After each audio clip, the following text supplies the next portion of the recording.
Good morning, class. We're going to go ahead and begin our week 9 lecture on schizophrenia and related disorders. This is going to be a very long lecture, so if you're just starting this right now, buckle up, get some coffee, get something to eat, and get ready. This is going to be a very long lecture, and just to give you a heads up, our next lecture, that's going to be week 10 and 11, is going to be combined into a single video that's going to go over all of personality disorders. So if you want to, you can watch that one all at once, or you can break it up. All right, I'll leave that up to you. So let's go ahead and get started here. So what are some common misconceptions about schizophrenia that you've heard? So right over here, here's some common instructors that I found where people have these different misconceptions about what schizophrenia is. You know, someone being locked up in a padded cell, somebody being close to a psychiatric hospital, somebody talking to themselves. These are like some common misconceptions that you'll often see portrayed in the media or other outlets about schizophrenia and what it actually means to be schizophrenic. In this lecture, what I hope to do is educate you on what schizophrenia is, talk about some of the symptoms, talk about the treatments and everything like that, but also maybe to dispel some of the stigma that surrounds schizophrenia for those of you who might have schizophrenia yourselves or have relatives with schizophrenia. So our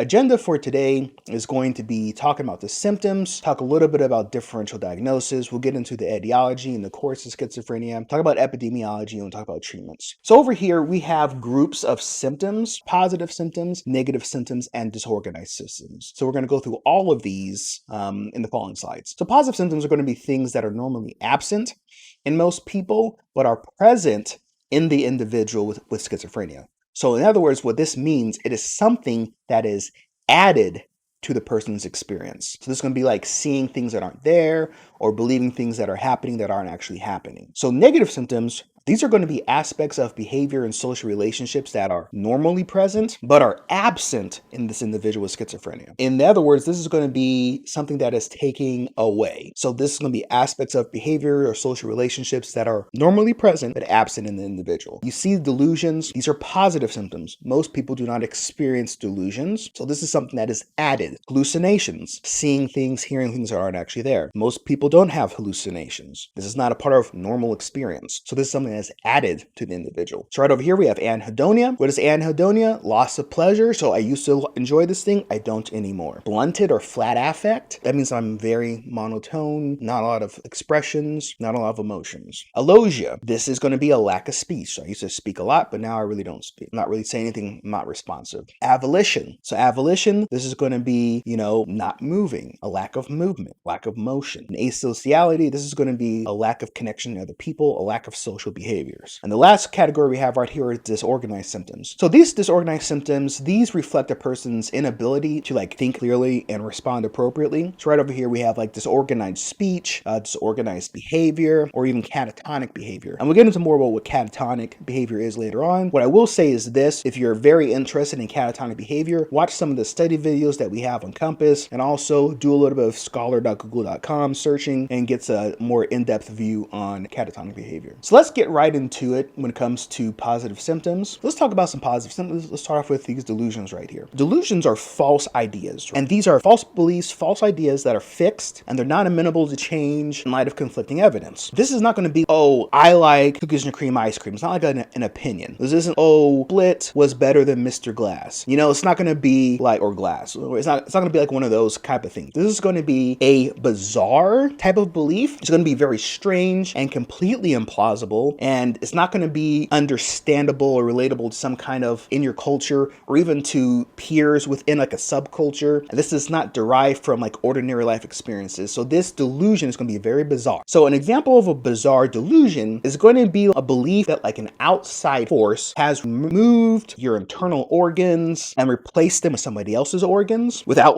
leaving any kind of wounds or scars or something like that, right? When someone came in, took out my organs, replaced it with somebody else's organs, or replaced it with a machine or something. There's other types of delusions, non-bizarre delusions. These are going to be believing that you are being spied on, believing that someone is secretly in love with you, believing that you are great but unrecognized in your art or your craft, or believing that your spouse is cheating on you despite lack of evidence. Bizarre delusions, these are things that could really never happen, but they're outside the realm of possibility. But a non-bizarre delusion, it's still unlikely, It's still probably not true. It's still a falsely held belief, but it is. Persecutory delusions. This is the belief that one is being attacked, harassed, cheated, persecuted, or conspired against by an individual or organization. There's referential delusions. This is belief that gestures, comments are directed towards the self or have a particular or unusual significance. Grandiose delusions. So this is belief that one has exceptional abilities, knowledge, wealth, or power, or has a special relationship to a deity or a famous person. There are delusions of guilt. So this is a belief that a minor error in the past will lead to a disaster, or that they have committed a horrible crime and should be punished severely, or that they are responsible for a disaster in which there is no possible connection. Erotomanic delusions. So this is a false belief that someone is in love with you. This is usually about someone of like a higher status, like a very famous person, a very powerful person, very rich person. There is nihilistic delusions. This is a belief that a major catastrophe will occur, the belief that either you or the world doesn't exist. There are somatic delusions. This is belief that one has a serious health and or organ problems. Religious delusions. This is a delusion that has like a religious or a spiritual content based on some kind of like spiritual belief. Delusions of being controlled. So this could be feelings, impulses, thoughts, or actions that the individual believes are under the control of some external force rather than their own control. Then we have thought insertion. This is the belief that certain thoughts are not one's own, but rather inserted into their mind. Thought withdrawal, that thoughts have been removed by some outside force. Okay, then there's thought broadcasting, which is the belief that one's thoughts are being broadcast out loud so other people can hear them. Okay, so I know that was a lot right there, but if you have any questions about any of that, send me an email, come to office hours. If you're looking for some examples, things like that, we can talk about it. If that didn't make sense to you, just let me know. All right, so let's go ahead and take a look right here. Some review, a little bit of a practice question. So why do we call some symptoms of schizophrenia positive and others negative? Okay, let's take a look at this. Positive symptoms are good experiences associated with the disorder, while negative symptoms are bad. Positive symptoms are experiences that most people don't have, while negative symptoms are the absence of experiences that most people do have. Positive symptoms must be present for diagnosis, indicating that someone is positive for the disorder, while the presence of negative symptoms means someone is negative for the disorder. Positive symptoms are associated with a better prognosis than negative symptoms. And to remain consistent with PEMDAS, we know that we must know what order to put the symptoms into the schizophrenia equation. A, B, C, D, or E. All right, so let's go ahead and think about that for a second. You already know what's going on here. This is the video. Press pause, whatever, figure it out. Bam, boom, it's B. Positive symptoms are experiences that most people don't have, while negative symptoms are the absence of experiences that most people do have. I want you to remember that a positive symptom is something that is added, and a negative symptom is something that is taken away or absent. So something that is added is positive, something that's taken away is negative. So this is not talking about whether this is a good symptom or bad symptom, or if it feels good or it feels bad, or it's not talking about that. It's talking about, is this something that is added to the individual's experience, or is this something that is taken away from the individual's experience? That's what we're talking about here. So let's move on to hallucinations. This is another positive symptom. These hallucinations are going to be very vivid and clear experiences, just like a normal perception, right? And it's not going to be something that someone can induce themselves. It's not under voluntary control. So this is going to be like you are experiencing something that is very clear. It's very vivid. It's like it's actually happening. You did not try to make this happen. This is happening to you. And so this can happen any of the five senses. So let's take a look right here. So you got visual hallucinations. This is seeing something that's not actually there. Auditory hallucinations, hearing someone's voice or sound that doesn't actually exist. Olfactory hallucinations, smelling something that is not actually there. We can have gustatory, so tasting something that is not actually there. And tactile, feeling something that's not actually there. This is going to be a little bit different than a mild experience. Because this happens sometimes, right? You'll be walking around and then you'll see something and then it will remind you of something happened in the past. So for example, you might see somebody fall down on a skateboard and hit their knee. You might go, ooh, you go, oh, I can almost feel that, right? You know what I'm talking about? Oh, that hurts. That's not a hallucination. That's just you seeing somebody going through something and feeling like, oh, snaps. Like, I know how that feels. So, for example, if I'm walking down the street and I see Chipotle, I'm like, man, I know that barbacoa is slamming, and I can taste it. You know what I'm talking about? You can taste the barbacoa. You're like, you can taste the barbacoa. You know what I'm saying? This is not the same thing. This is totally different. So this has to be something that is it's very real. It is a perception-like experience. That part right over here, the external stimulus part, that's very important. So it's not like me looking at something and then reminding myself of something. It's just I'm walking down the street and then boom, I'm put into these different states of experiences. Does it make sense to you? Redbox on DSM-5, come to office hours. That's how that works. All right, so right over here, we're going to have a video that's going to talk a little bit about hallucinations coming up next, about auditory hallucinations. I do want to make a very clear distinction right here. For auditory hallucinations, these are usually voices perceived as being distinct from the individual's own thoughts. All of us hear voices in our head, right? Like Jiminy Cricket, right? That's your conscious. Always let your conscious be your guide, okay? So you hear voices in your head, right? You hear your friends' voices, your mom's voices, random voices, made-up voices. You hear those in your head. But these hallucinations are different. These are experienced not as coming from your head, but as coming from outside of your head, like through your ears. Like you can feel like this voice is interacting with your ears. And you know the difference. And you know the difference between thinking somebody's saying something and then hearing somebody saying something. So here's what I want you to do. Let's do a little experiment here real quick. All right. I want you to think about elephants. I want you to say elephant in your head 10 times. I want you to say elephant in your head. Now, you experience that, right? You experience that, right? Like you're saying elephant in your head, right? You can hear the word elephant in your head. Now, I'm going to say elephant. Elephant, elephant, elephant, elephant, elephant, elephant, elephant, elephant, elephant. Do you see the difference? Do you feel the difference there? So, when somebody has an auditory hallucination, they experience that as if somebody is talking to them directly. Okay.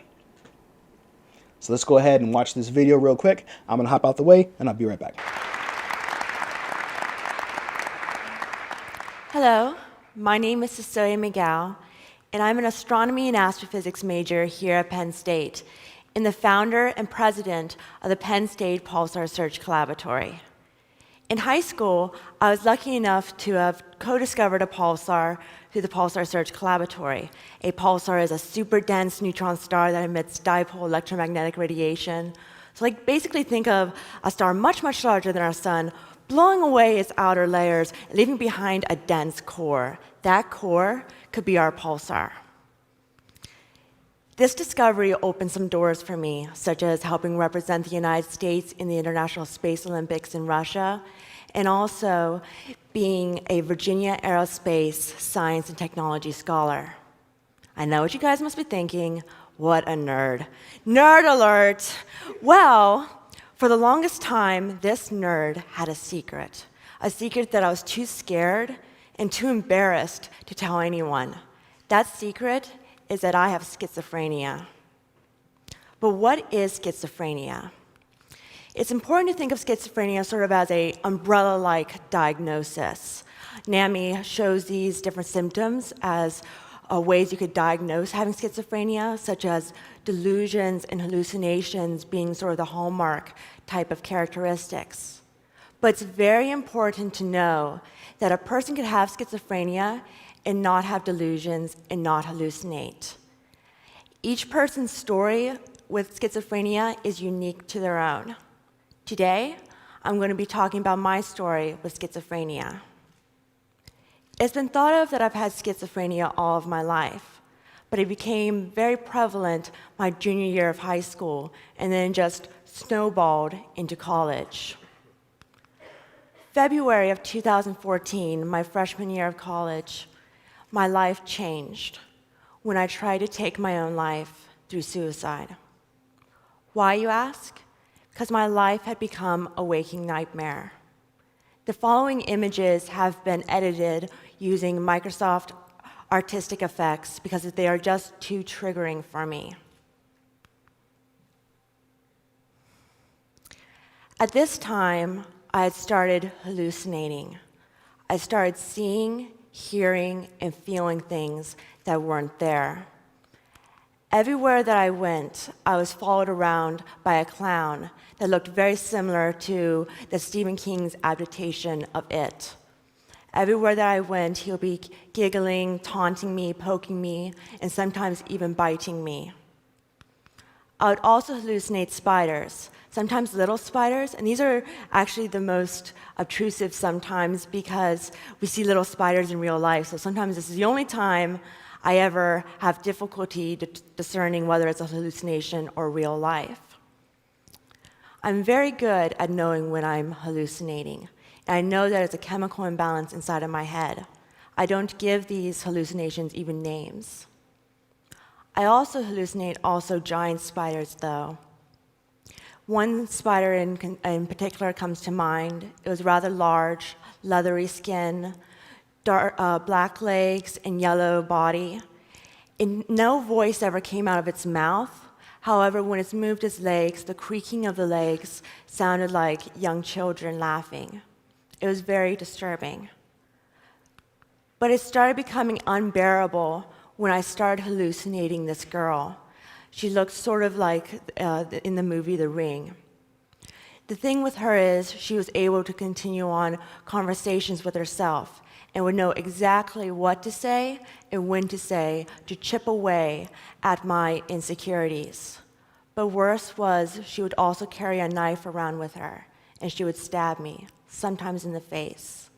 This made taking tests, quizzes, and doing homework in general extremely difficult to impossible when I was in college. Sometimes I wouldn't even be able to see the paper in front of my face because I was hallucinating too much. I don't usually speak so openly about my hallucinations because people usually look at me in fear after I tell them what I see. But the thing is, I'm not much different than the rest of you. We all see, hear, and feel things when we're dreaming. I'm just someone who cannot turn off my nightmares even when I'm awake. I've been hallucinating now obtrusively for about over 4 years. So I've gotten very good at just pretending I'm not seeing what I'm seeing or ignoring them. But I have triggers, such as seeing the color red is very triggering for me. I don't know if you guys noticed this or not, but they changed the carpet that I'm on. They changed it to a black carpet instead of red. I sort of laugh at my life a bit, like a dark comedy, because of course, the only color combination that I have issues with is red and white. What is Ted's colors? Really, people? But I have issue with those colors because those are the colors that the clown has, red hair and white skin. And how I'm able to ignore him is I just don't look at him, but I'm able to know where that hallucination is in my peripheral vision because of the bright colors of red and white. But you never know that I'm hallucinating. The clown is actually in the audience today, and you would never know. On a lighter note, who's looking forward to the Oscars? Hands up? Anyone? Oh, yeah, I knew you guys would be interested in the Oscars. Well, if there were nominations for people just acting normal in everyday life, people who have schizophrenia would definitely be nominated as well. When I first became open about having schizophrenia, it was a shock to even the people closest to me.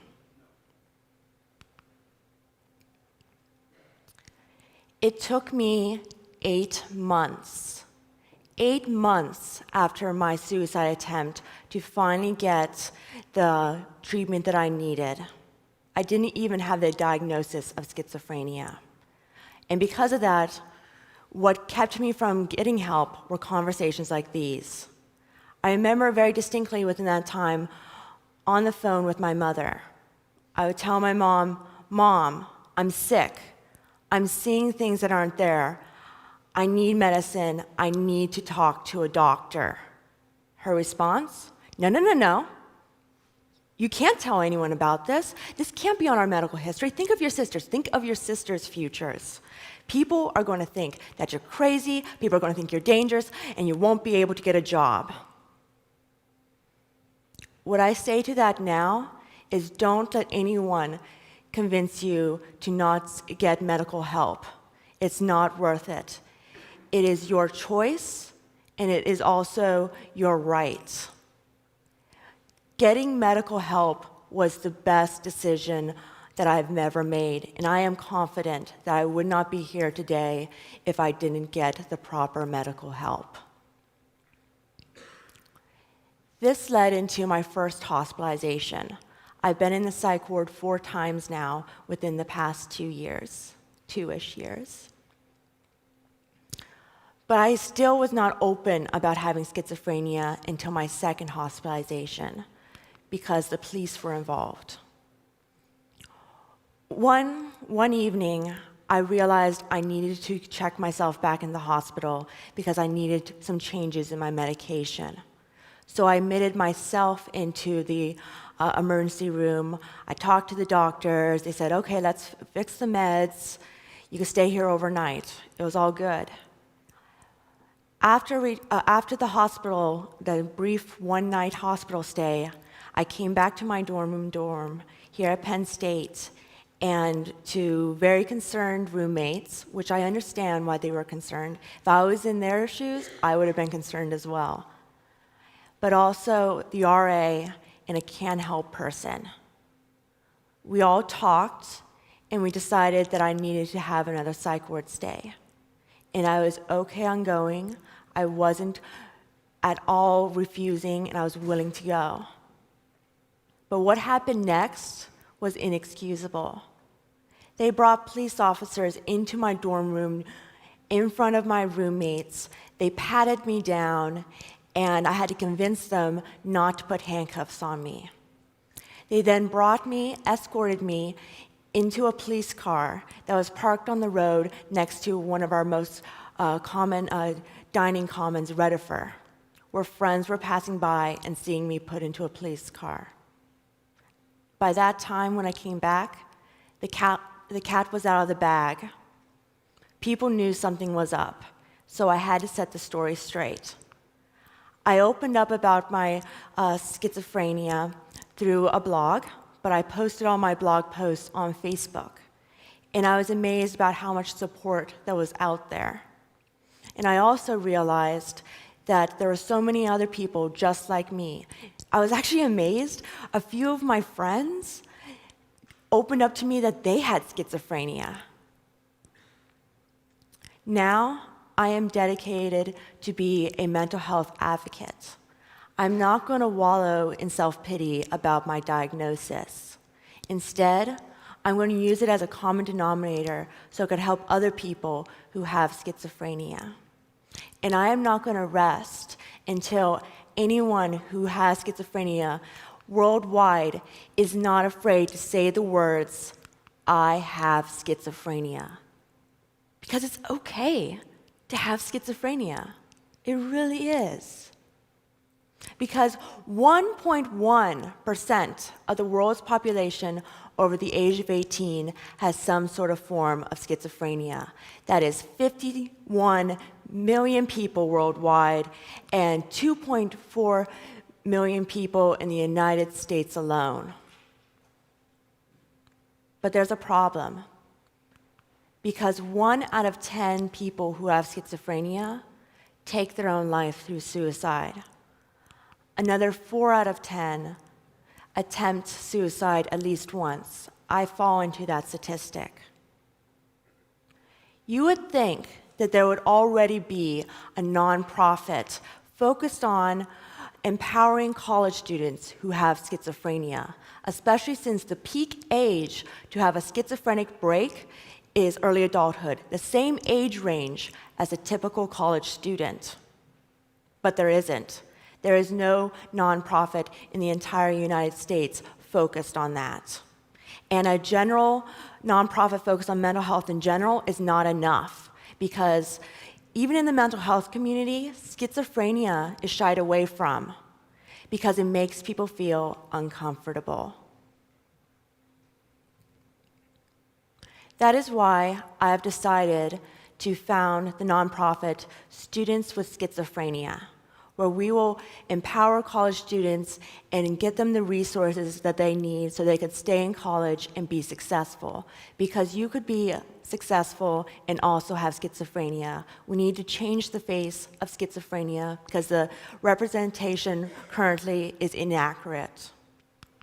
Don't let anyone tell you that you can't have a mental illness and also not be mentally strong. You are strong, you are brave, you are a warrior. Unfortunately, this nonprofit is too late for some.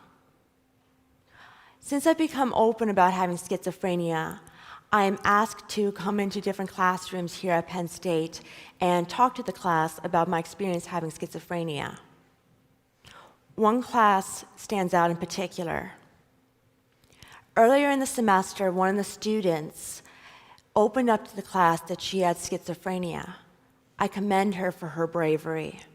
However, by the time that I came and talked to that class, she had taken her own life through suicide. We were too late for her. I was too late for her. Here at Penn State, we have to make an example to the world, because this is not just happening here at Penn State, it's happening globally.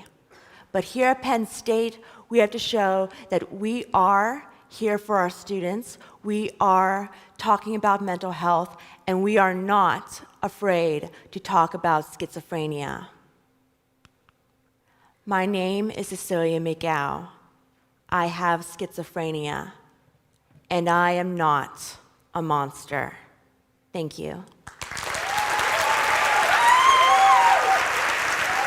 As you saw in that video right there, schizophrenia is a mental disorder, but that doesn't mean you can't live a normal life, or should they lead a normal life. Also, you're going to see some of the stigma there about schizophrenia. So, the police came to pick her up and take her into a police car for a psych ward stay. We see some of the teasing that goes on, and some of the side eye that happens when people have schizophrenia or present schizophrenic symptoms.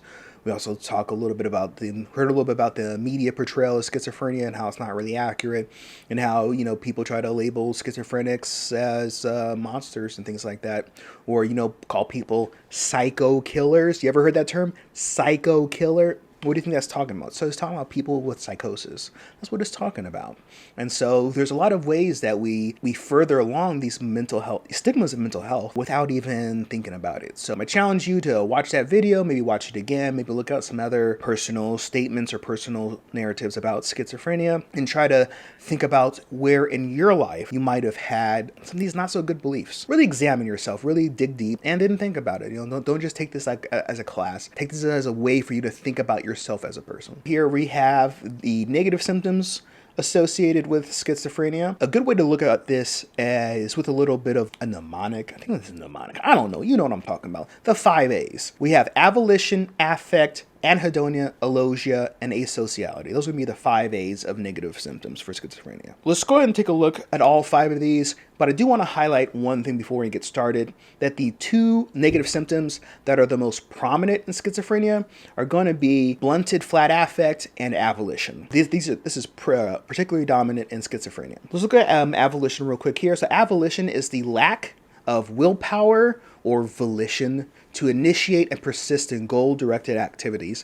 This is a little bit different than how you feel 5 o'clock on Friday. This is a persistent thing. Now let's talk about blunted flat affect. This is going to include diminished emotional expression. So this is like reductions in the expressions of emotions in the face, eye contact, reductions in the intonation of speech. This is also known as prosody. This is also going to include reduction in movements of the hands, movements of the head, and movements of the face that typically give some kind of an emotional emphasis to speech. Although schizophrenia patients show less outwardly expressed emotion, research actually indicates that they report feeling similar levels of subjective mood as normal people. Notice I'm doing this when I say that, So if you're listening to this as a podcast, like I'm putting my air quotes up, you know what I'm talking about? Don't cancel me on Twitter. This means that when somebody with schizophrenia is presented with either negative or positive emotional stimuli, their subjective mood is concordant with those without schizophrenia. So you might say that there might be a dissociation or some kind of disentanglement between emotional feeling, or I should say the experience of emotion and the expression of emotion in patients with schizophrenia. So let's move down to anhedonia. We know what anhedonia is from our mood disorders lectures. So anhedonia is a loss of pleasure. So you used to enjoy doing certain things, you don't anymore. This is going to be the inability to experience pleasure with like new events or the events you usually enjoyed. Let's talk about alogia. So alogia is going to be a decreased speech. This is going to mean you're going to have little spontaneous speech, or if you're asked a question, you're going to respond very briefly. Alogia means like loss of speech. That's what alogia, without words. All right, I should say without speech. I don't want to get canceled on academic Twitter. So now let's talk about asociality. Asociality is the lack of interest in social interactions. This means that you are not really interested in forming relationships. These could be friendships, this could be family relationships, this could be romantic relationships, sexual relationships. You have a lack of interest in social interactions, asociality. All right, so now let's go over the disorganized symptoms. Disorganized speech and grossly disorganized bizarre behavior. Those are going to be our two disorganized symptoms that we're going to talk about, and they present themselves in a variety of ways. So right over here, let's go ahead and take a look at disorganized speech. An individual might switch from like one topic to another. This is known as derailment or loose associations. So answer to the questions might be obliquely related or completely unrelated. This is tangentiality. So rarely speech might be so severely disorganized that it is nearly incomprehensible. So this is otherwise going to be known as word salad. So word salad consists of a random stream of seemingly unconnected words. This could be something like pots, dogs, small is tabled. Because mildly disorganized speech is common and nonspecific, this symptom must be severe enough to substantially impair effective communication. Let's just go over this one more time here. So we have the derailment, loose associations. This is going to be switching from one topic to another. You're going to have the tangentiality, circumstantiality. These things are not really related. You're kind of making a reach. And then speech is incomprehensible, a word salad. You can't really understand what the person is saying. This occurs in both individuals with psychosis and individuals without psychosis. But when it comes to looking for a diagnosis, this word salad needs to be severe enough to where you can't even understand what the person's talking about. Let's move down to grossly disorganized behaviors. So this is going to range from childlike silliness to unpredictable agitation. This could be problems preparing a meal or keeping up personal hygiene. You might think of this also as being like different kinds of dress that are inappropriate to the weather or the occasion. This could also be a display of inappropriate sexual behavior or unpredictable agitation. Let's talk a little bit about catatonic behavior. Catatonic behavior is going to be a marked decrease in reactivity to the environment. So this is going to range from resistance to instructions, which is known as negativism, to maintaining a rigid, inappropriate, or bizarre posture, to a complete lack of verbal and motor responses. A complete lack of verbal responses is mutism, and a complete lack of motor responses is going to be stupor. It can be stereotype movements as well. This might be things like staring, grimacing, mutism, echoing a speech. Just keep in mind we have three main things there with this catatonic behavior. You have negativism, mutism, stupor, and catatonic excitement. That was a lot right there. If you do have questions about that, you can go ahead and send me an email or come to office hours. So patient Y often sees shadows that other people do not see, and they get unusual physical sensations. So this is the feeling of bugs crawling on the skin, the feeling of electricity. In addition to this, their speech lacks spontaneity and is relatively expressionless for most of the duration of a 4 to 5 hour therapy session, which is true. So we have patient Y is exhibiting only positive symptoms. Patient Y was exhibiting only negative symptoms. Patient Y was exhibiting only disorganized symptoms. Patient Y was exhibiting both positive and negative symptoms. Patient Y was exhibiting both negative and disorganized symptoms. A, B, C, D, E. Okay, you already know what it is. Let's take a look. It's D.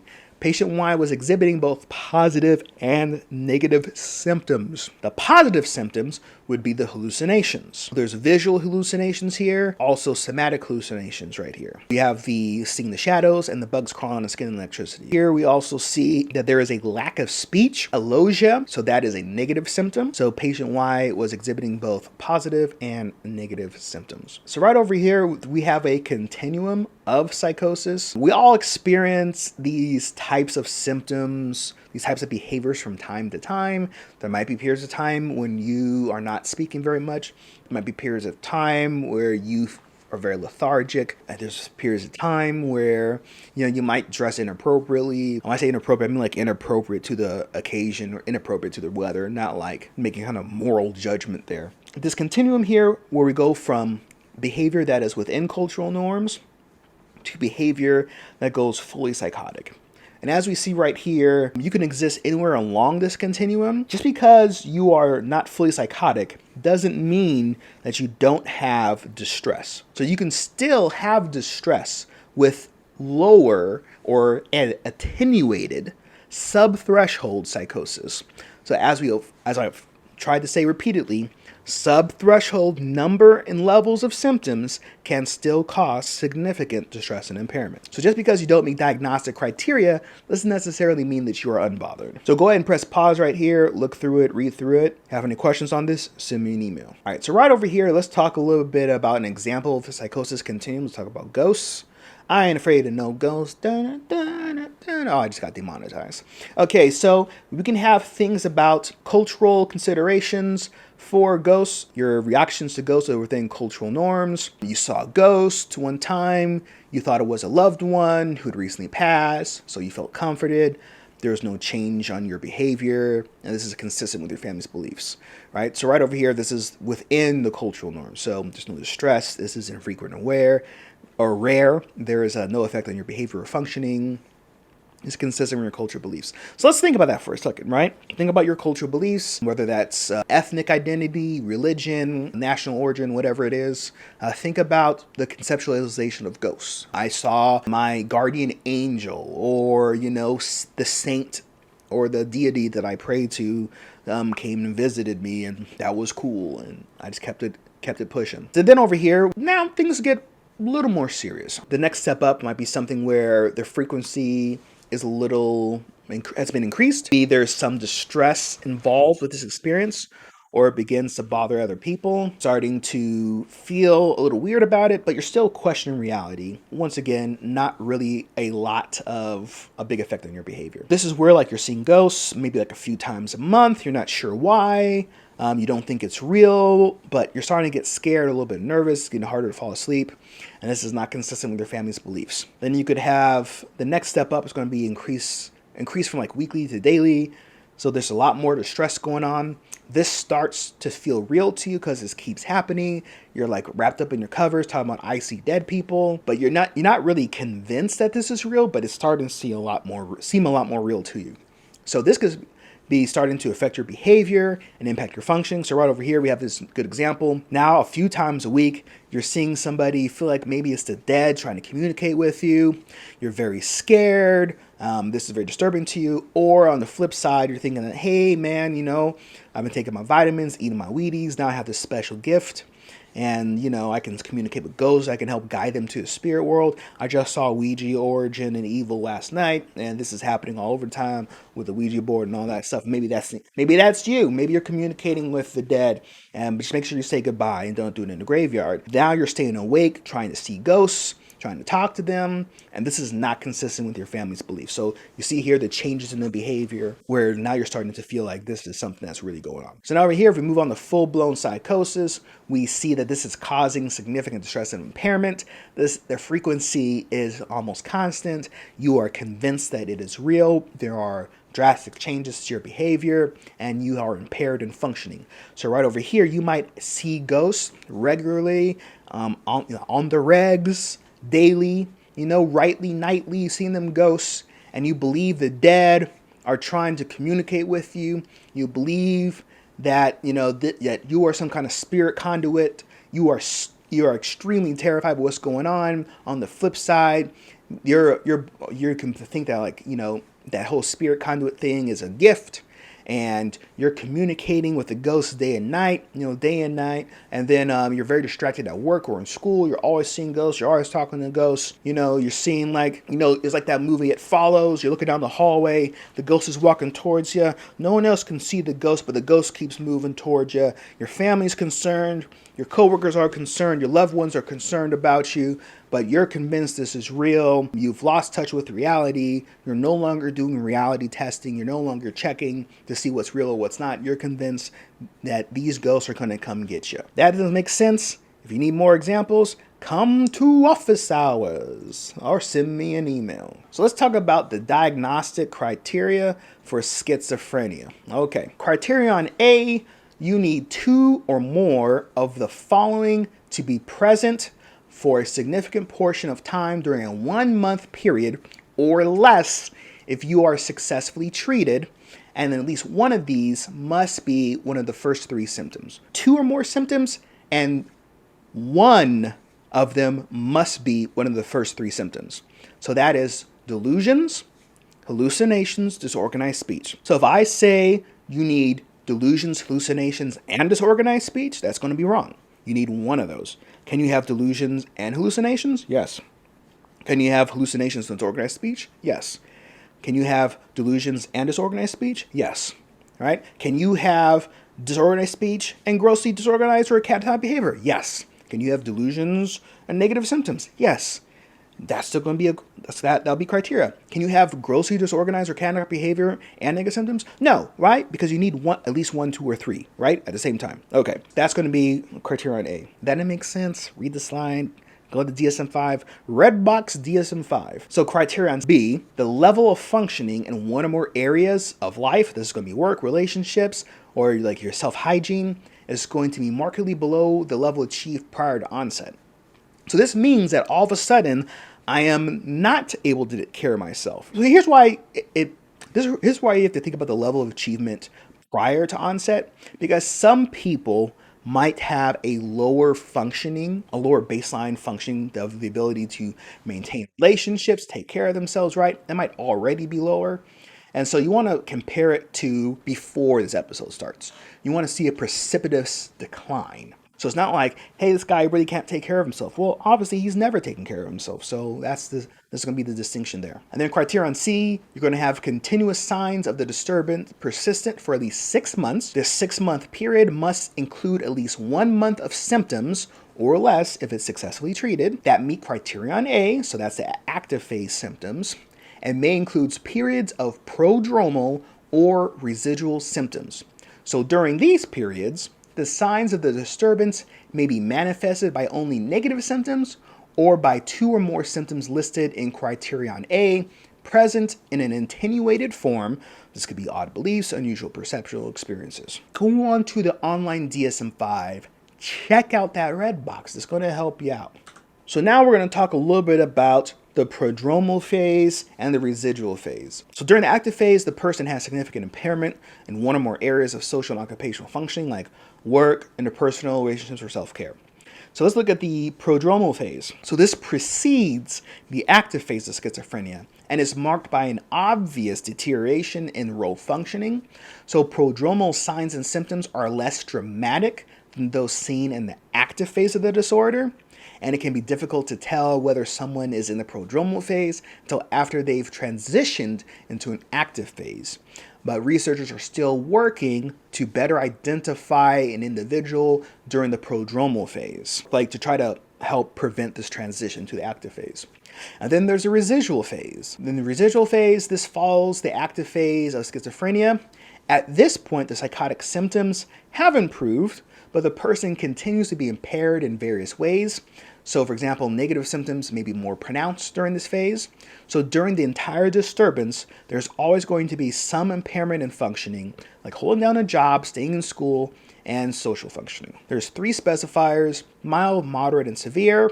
And the mild, moderate, and severity specifiers depends on the presentation of the symptoms and the severity of the symptoms. So how would you tell? The clinician's going to have to figure that out. It's going to be one of those gray areas based on where they were before and where they are now. You got to figure out what's going on. I mean, it's difficult. There might be a more advanced way of doing that, but you know what you're going to have to do?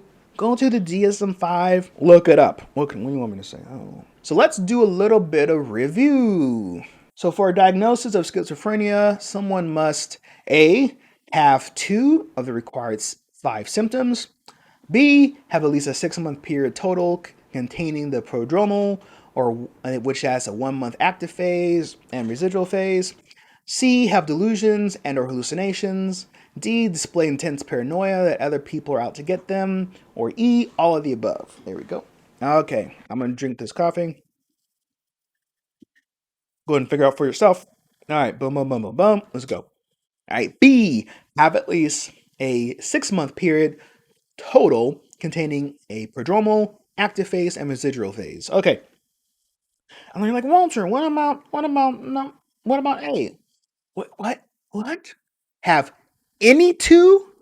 Any two? What symptoms were I was talking about? We have 5 symptoms, right? But is it any of the 2? No. They need to have 2 or more, but they must at least have one of those symptoms must be the 1, 2, or 3, right? The delusions, hallucinations, and then the disorganized thinking. Okay. More review for you. So a man described that he was an angel of God, that he was sent on earth in order to be a warrior for Christ, to make decisions about who would be sent to heaven and who would be sent to hell. What type of experience does this best represent? A, an auditory hallucination, B, a religious delusion, C, a delusion of thought insertion, D, all of the above, E, none of the above, since this is a typical experience. What do you think it is?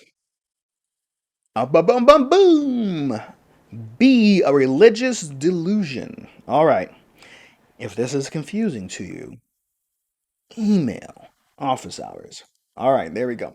So now let's move on from symptoms. We're going to talk about differential diagnosis, and then we'll get into the rest of it. So, hey, we're 2/5 of the way there. All right. I told you it's a long lecture. You didn't listen to me. It's long. Buckle up. What do you want me to say? I mean, it's going to be a marathon. You're going to be binge watching this lecture. Do you know what I'm saying? So differential diagnosis. Before you can diagnose somebody with schizophrenia, we want to try to rule out disorders with similar symptoms. So you want to try to focus in and see what they have. So right over here, we have differential diagnosis. We have some disorders that are very similar to schizophrenia. And we'll talk about some of these in detail a little bit later. So we have brief psychotic disorder, schizophreniform disorder, mood disorders with psychotic features, and schizoaffective disorder. So those are going to be similar disorders to schizophrenia, which means they share an overlap in symptoms, but the presentation is going to be a little bit different. These disorders also include things like positive symptoms. They also include negative symptoms. So there might be a lot of these overlap in these symptoms between these different disorders. Now, when I'm explaining the difference between these disorders, I'm going to be talking about episodes, both mood episodes and psychotic episodes. And I'll be talking about frequency and duration. And so the differential diagnosis depends on the frequency and duration of episodes, and also if or when they overlap. All right, let's go ahead and talk about delusional disorder.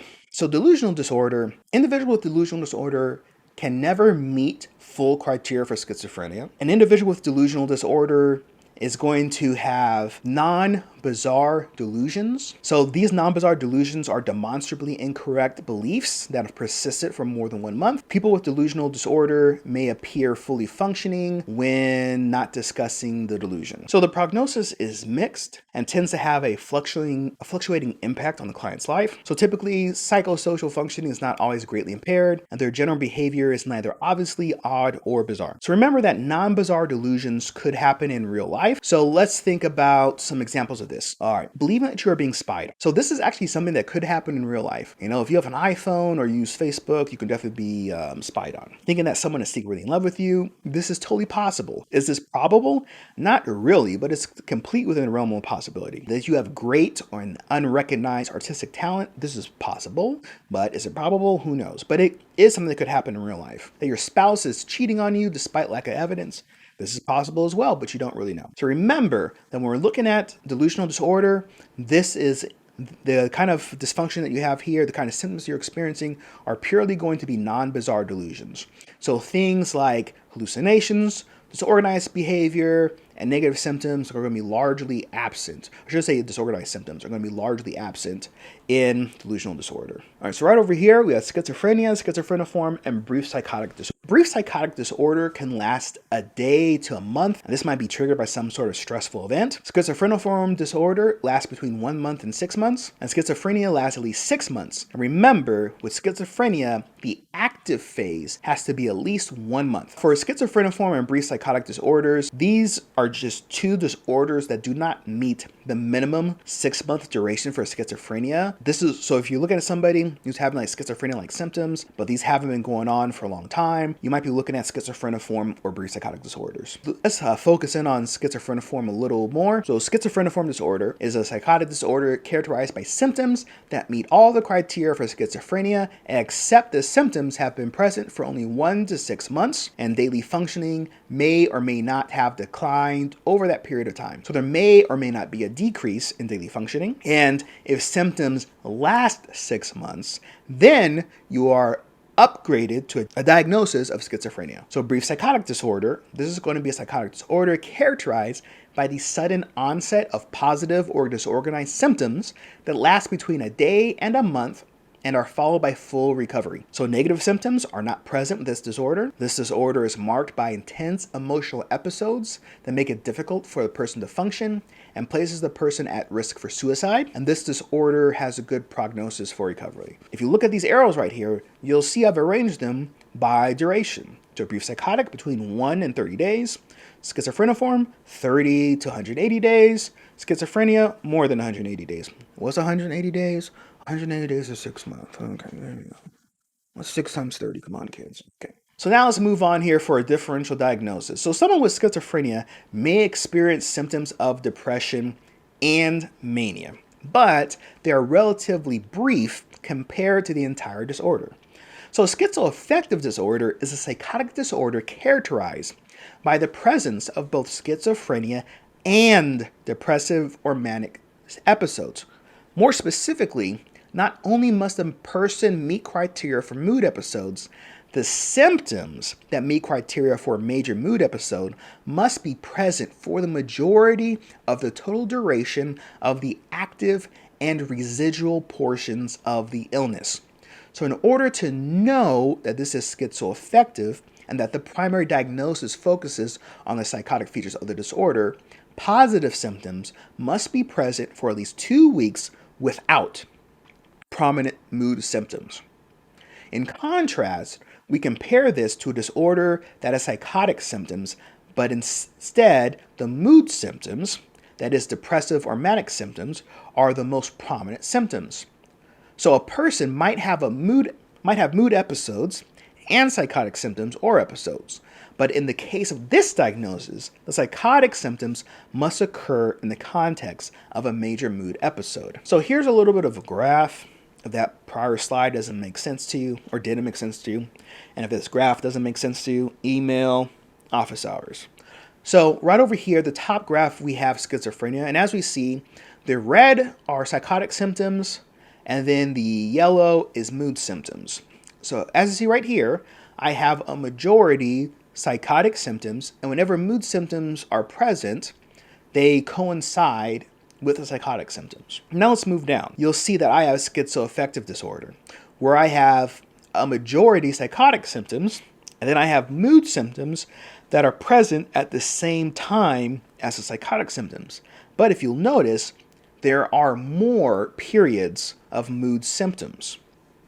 And then on the bottom here, we have mood disorder with psychotic features. As you see here, I have both psychotic symptoms and mood symptoms, but I have a majority mood symptoms, and the psychotic symptoms only appear within a mood episode. Now, that doesn't make sense. Send me an email, come to office hours, or go to the DSM-5 chapter and look it up. So we got some review here. What is the difference between mood disorders with psychosis, schizophrenia, and schizoaffective disorder? Okay.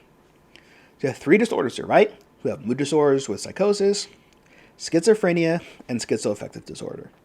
Let's go ahead and go through the options right here. All right, so we have option A, the duration and mood of psychotic symptoms. Option B, the type of delusion and presence or absence of other symptoms. Option C, the duration of the entire disturbance.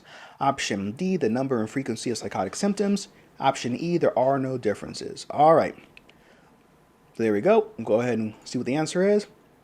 Boom, the answer is A, the duration of mood and psychotic symptoms. So once again, think about mood disorders. Mood disorders, I have primarily mood disorders, psychosis. I'm going to have mood episodes, and the psychosis episodes are going to be within my mood episodes. For schizophrenia, remember this is a longer duration for the symptoms. And then for schizoaffective, this is going to be the schizophrenia symptoms or the psychotic symptoms in addition to the mood symptoms. All right. Make sure you go to DSM-5. Okay, so now we have some more here for you. So what is the difference between schizophrenia, schizophreniform disorder, and brief psychotic disorder? Let's take a look right here. Is it A, the duration of mood and psychotic symptoms? B, the type of delusion and presence, absence for other symptoms? C, the duration of the entire disturbance? D, the number and frequency of psychotic symptoms? E, there are no differences. Let's take a look right here. Okay. Boom, the answer is C, the duration of entire disturbance. If that isn't making sense to you, then go ahead and send me an email. All right, so right here we have a little game that we play, but we're not going to do it that way. Now I'm just going to go ahead and walk you through this. So which disorder goes in each box? Number 1, mood disorder, psychosis. Number 2, schizoaffective disorder. Number 3, schizophrenia. Number 4, brief psychotic disorder. Number 5, schizophreniform. So what we're going to do here is I'm just going to leave this up here for a quick second. Just press pause the video, whatever, and then I'm going to go ahead and walk you through this. So right over here, this is your little flow chart, your little decision tree. We'll start with the statements and we'll go through and see what goes in each box. So did psychotic symptoms occur at times other than during mood episodes? Well, if the answer is no, you would choose mood disorder psychosis. If the answer is yes, then you go to the next part, which is, has duration of mood episodes been brief relative to the duration of schizophrenia symptoms? So this includes negative symptoms and odd beliefs. So the answer is no, you would go for 2, schizoaffective disorder. So if the answer is yes, you go, has duration of schizophrenia symptoms been 6 months or longer? If the answer is yes, you're going to choose schizophrenia. If the answer is no, you go to the next one, which is, has the duration of schizophrenia symptoms been at least 1 month? If the answer is no, brief psychotic disorder. Answer is yes, schizophreniform. Now, does it make sense? Email office hours. All right, so now we're going to go ahead and move on to talk about etiology and course of schizophrenia. Then we'll finish up with epidemiology and treatments. So before we get into that, let's go ahead and do some quick review. So for the past 2 months, Sandra's speech has become incoherent, and she jumps from topic to topic in an incomprehensible manner. Her affect is flat, and she is socially withdrawn. These symptoms began about 3 months ago, 1 month before her unusual speech. Sandra has a history of one major depressive episode from 2 years ago, but this was the first time she has experienced these symptoms. What diagnosis would we give her at this time? Okay. So is it A, mood disorder with psychotic features, B, schizoaffective disorder, C, schizophreniform disorder, D, schizophrenia, E, none of the above. All right, let's take a look. Bam, bam, bam, boom, schizophreniform disorder. Now, why is it schizophreniform disorder? All right, let's think about the symptoms. Let's think about the length of time she's had these symptoms. Okay, what's the length of time I need for schizophrenia? 6 months. All right, we're not there yet. Let's keep it moving. Teddy has felt really high energy and on top of the world over the last month. With this high energy, he also has a belief that he has special abilities, such as the ability to fly and the ability to read other people's minds. Teddy's belief in his ability to fly was so strong that he jumped through the window and needed to be hospitalized. These unusual beliefs, while he is manic, is not new, but he has never had unusual beliefs when he has felt depressed. He has also never had these experiences when he has been in a normal mood state.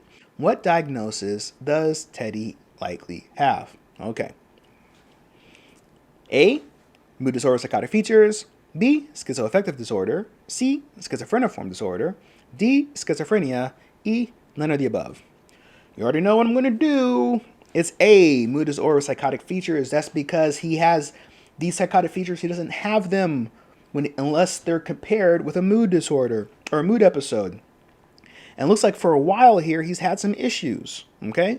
So it looks like with these highs and lows, you can look at somebody who maybe has major depressive disorder, maybe has bipolar disorder, but it doesn't sound like this person's primary complaint is the psychotic features. And psychotic features do not present themselves without the mood symptoms. If that doesn't make sense, email office hours. All right, so for the etiology of schizophrenia, there is no one direct cause or pathway to schizophrenia. It is a combination of things. And everybody who has schizophrenia has developed it in some unique way. So I wouldn't be able to say like, there's one way to get schizophrenia. So some of these causes we're going to talk about more on their own slides with additional information, but I do want to provide some information about some additional causes that have been linked with a later onset of schizophrenia. So in addition to genetics, there are some other etiological factors present at birth that relates to later schizophrenia. This includes maternal exposure to virus and complications or illness during pregnancy. So you should remember this when we start talking about schizotypal personality disorder. So here are some other things that might occur during pregnancy that might lead to some complications. So you have fetal hypoxia, you have prenatal infection with a maternal viral infection, you have elevated risk for individuals born shortly after flu epidemics or after being prenatally exposed to certain viral infections during the second trimester of pregnancy. Well, seasonal exposure to this is most common in late fall, early winter, and the season of birth has effects on onset. Also, brain abnormalities that have been found. This includes large ventricles in the brain, which can be related to other areas of the brain being smaller. There are also neurotransmitter differences, particularly in dopamine. I'll talk about this a little bit later. And this is in addition to social factors like socioeconomic status and family environment. So let's do a little bit of review. 8 months ago, Melvin was discharged from the hospital after medications effectively treated his active psychotic episode that lasted for 2 weeks. Even though the medications have significantly helped, he still has flattened affect and wonders if other people are trying to plot against him. Which of the following disorders can we rule out based on this information alone? All right. A, schizophreniform, B, schizoaffective, C, schizophrenia, D, we cannot rule out any of these disorders, E, we would rule out all these disorders. Let's take a look right here. It is A, schizophreniform disorder. So remember with schizophreniform disorder, you have these symptoms, but daily functioning might not have decreased. So right over here, Melvin was actually in the hospital, which means that his symptoms were severe enough to require hospitalization, and he was prescribed medication. So we can go ahead and rule out schizophreniform disorder because Melvin had experienced a serious psychotic episode, which is why he was hospitalized. Now, we can't rule out schizophrenia because remember, even though it's only been 2 weeks, there's a caveat in the diagnosis of schizophrenia. If your symptoms are severe enough to where you are hospitalized and successfully treated, you can be diagnosed with schizophrenia. Okay, boom. Now that makes sense. Go to DSM-5, look at that red box, come to office hours, send me an email. All right, now adoption studies have shown that children of parents with schizophrenia, when adopted away to a different environment, still have the same lifetime risk of getting schizophrenia. They still have the same lifetime risk of getting schizophrenia as children of people with schizophrenia who were not adopted away. So with twin studies, we see that there is a higher concordance rate of schizophrenia in monozygotic twins rather than dizygotic twins, which suggests that genes do play a decent-sized role in the etiology of schizophrenia. But because 48% of it's far lower than 100%, we can also assume that the environmental factors play some role in the onset of schizophrenia. So there's a little note here. Let's talk about these quadruplets. These are the Genane quadruplets. And so they are supposedly monozygotic twins, but they don't look like they are. And they exhibit different symptoms of schizophrenia, and they have different onset. So their case illustrates the effects of non-shared environments. All right, so let's do this. Let's look at proband studies for schizophrenia. So remember, a proband is a person serving as a starting point for the genetic study of a family, right? It's the first person who has symptoms, the first person with a disorder that seeks treatment. So let's think if a proband has schizophrenia. So is the risk of first-degree relatives having schizophrenia higher or lower than the general population? We'll take a look right here. All right, so what's the general risk? All right, general population is 1%. First-degree relatives, 50%, much higher. All right, so let's say the proband has schizophrenia. Is the relative risk of third-degree relatives having schizophrenia higher than general population or lower? Yep, see? It's still higher. All right. So we know that genes play a role in schizophrenia. So for example, children born to older fathers who are 45 years or older are 3 times more likely to develop schizophrenia than children born to fathers between the ages of 20 and 24. Researchers think that there's a mutation in sperm produced by older men that might be the culprit for this. Researchers are trying to identify the specific genes that cause schizophrenia, and so researchers have found that mutated genes might be responsible for the symptoms of agitation involved with schizophrenia. Now, a family history of the disorder is the strongest predictor, but 85% of people with a parent or sibling with the disorder do not develop schizophrenia. Now, of twins, 46 to 53% develop schizophrenia, indicating that there must be other factors that lead to the development of this disorder, even though both twins have the same predisposition. See, since heritability is not 100% and doesn't tell the whole story, what are some environmental factors that might contribute to the development of schizophrenia symptoms? All right. So one of these is parenting style. So there was a Finnish study that compared adopted children with a biological mother with schizophrenia and a control group. Now, of adopted children who had mothers with schizophrenia, those who were raised in a dysfunctional home were more likely to develop schizophrenia than those adopted into a non-dysfunctional home.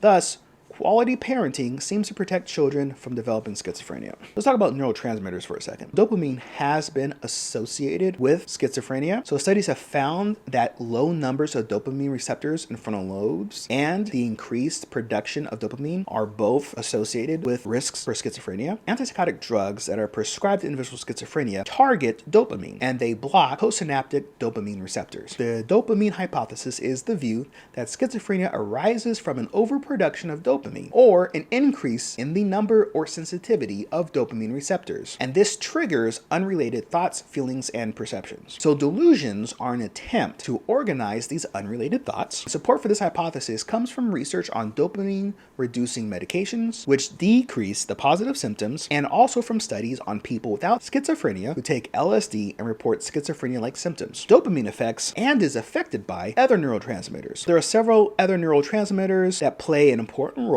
in schizophrenia. So there's research on serotonin, GABA, and glutamate, and that focus on how they interact with dopamine pathways in the brain to result in schizophrenia. So dopamine neurotransmitter system plays a very important role in supporting activities involved with working memory. So deficits in attention might be associated with dopamine dysregulation. So through deficits in attention, we want to think about how an individual might distinguish relevant from irrelevant stimuli. So for example, if I'm talking to someone, they only need to cross their legs or scratch their head, they become easily distracted and forget what they were saying. So working memory is what we use to temporarily hold information in our minds as we complete tasks. So this is kind of like mental sticky notes. So working memory problems are often manifested in disorganized speech by not being able to hold on to immediately relevant information and going off track. And researchers have suggested that working memory deficits are present long before the onset of schizophrenia. For example, children who later receive a diagnosis of schizophrenia are more likely to have been impaired on tests of verbal working memory than are siblings who do not develop the disorder. Now, executive functions are mental processes involved in planning, organizing, problem solving, abstract thinking, and good judgment. Abstract thinking is interesting because one way that schizophrenia is assessed for is to read well-known proverbs to patients and ask them the underlying meaning of the proverb, even if they were not immediately familiar with the proverb. If someone struggled with this, they might either have given up or provided an answer or responded very literally. So if someone was asked, the apple never falls from the tree. Well, apples grow on trees, so then they fall right there. Socioeconomic status is also an environmental factor that might play a role in the etiology of schizophrenia. So there are 2 pathways for this to happen. You have hypothesis 1, which is social causation. So negative factors related to socioeconomic status, this is like stressful life events, social isolation, poor nutrition, lead to development of an illness. So you are poor and therefore stressed, and then you get schizophrenia. And then there's hypothesis 2, social selection. So this is also referred to as downward drift. So due to social or cognitive impairments in those who develop the illness, they are less able to progress to college or high-paying jobs, and so they drift to lower socioeconomic status. So you have schizophrenia, you cannot climb up in academic, vocational, and social ladders, then you become poor. Evidence exists that supports both views. All right, let's do some quick review. Hadley's family didn't have much money while she was growing up. Hadley sometimes went without enough food and without proper health care. As an adult, Hadley developed schizophrenia.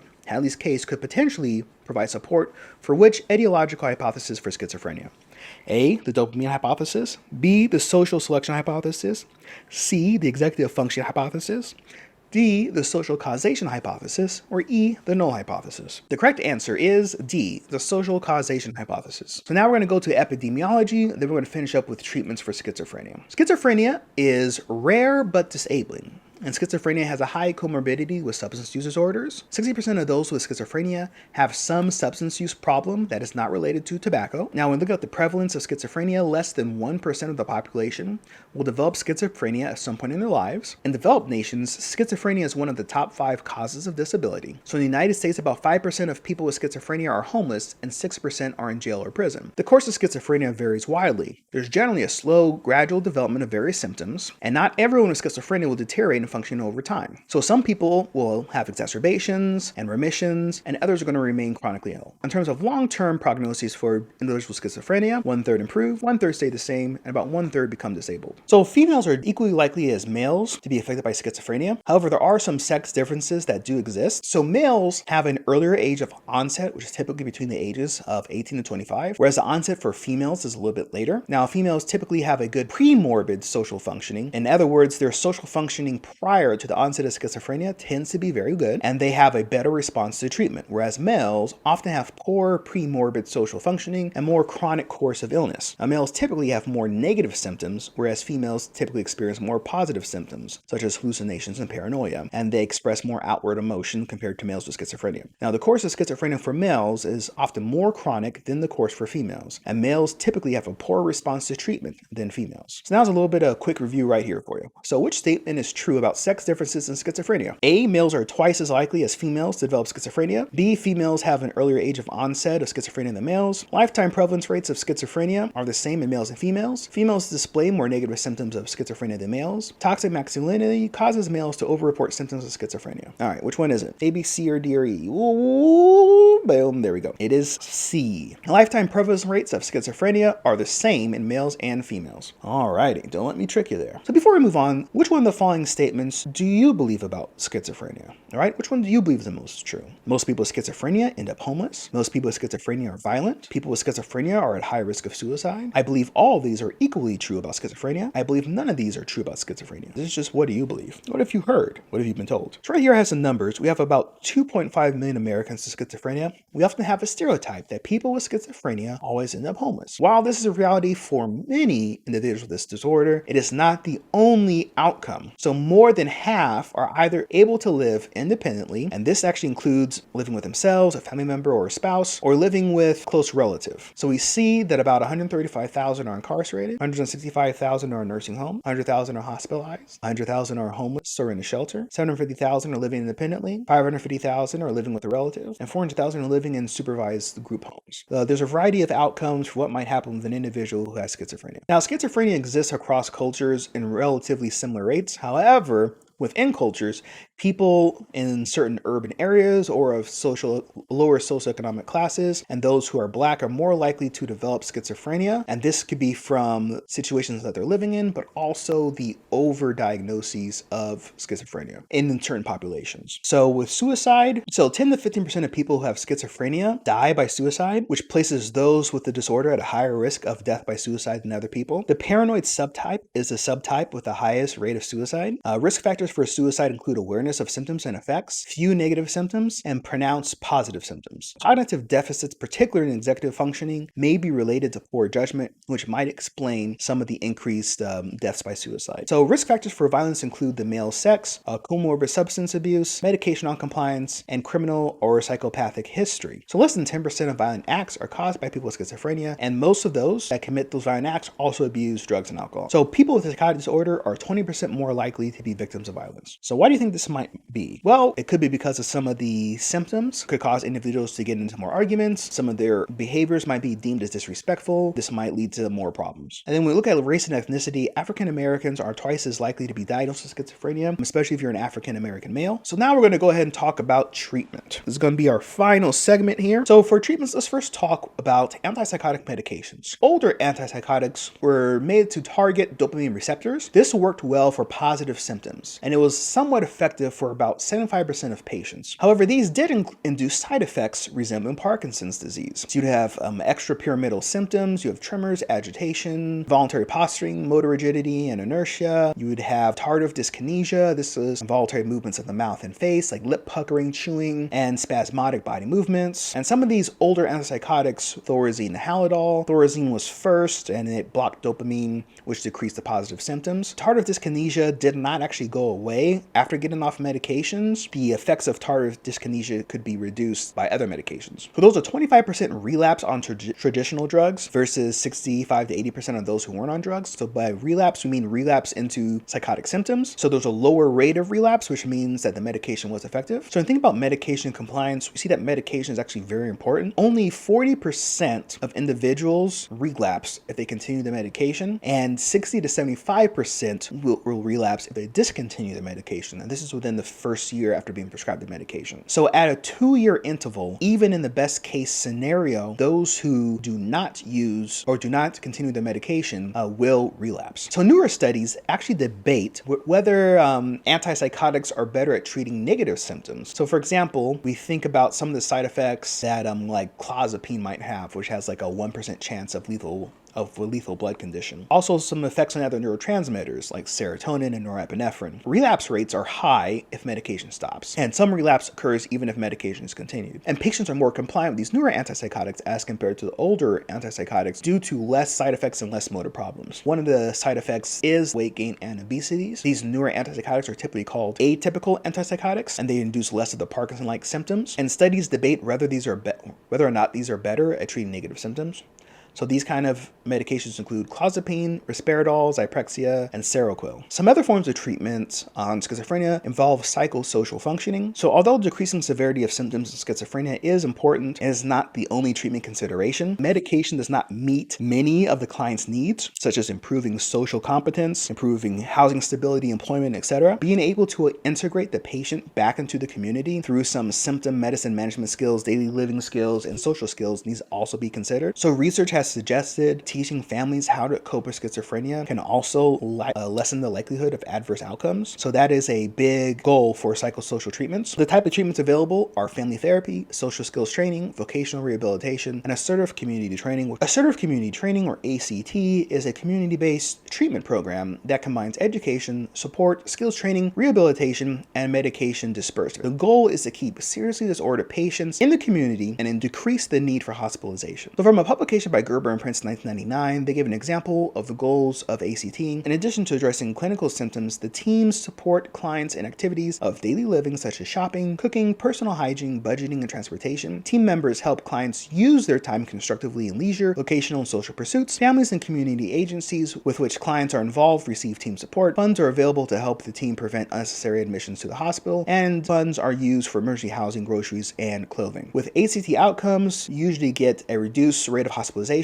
a reduced rate of relapse and psychotic symptoms, an increased use of mental health services. It's also been shown to increase medication compliance, and clients actually report greater satisfaction with their care with ACT programs. So as you see right here, we have a list of all the different team members involved: psychiatrists, nurses, social workers, vocational counselors, recreational counselors. They all kind of work together to try to rehabilitate the individual and reintegrate them to society. So which neurotransmitter has been proposed to play an especially large role in the onset of schizophrenia? Is it A, oxytocin, B, serotonin, C, norepinephrine, D, dopamine, E, acetylcholine? All right, think about it. What you got? Boom! Dopamine. That is going to be neurotransmitter that has been proposed to play an especially large role in the onset of schizophrenia. Remember the dopamine hypothesis. All right. So we also have cognitive behavioral therapy for psychosis. So the goals here are going to decrease conviction of delusional beliefs, promote more effective coping strategies, and reduce distress. So one of the ways this works is to teach a client skills in challenging and modifying their beliefs through experimental reality testing. Now, this treatment, CBT, is effective. It's actually superior to control in clinical studies. It significantly decreases positive symptoms, and you have continued improvement at 6-month follow-up. This has been very effective. So one of the ways you want to do the experimental reality testing is by trying to challenge these beliefs, as we talked about before, try to provide alternate evidence, and also try to teach the client how to reason their way through it.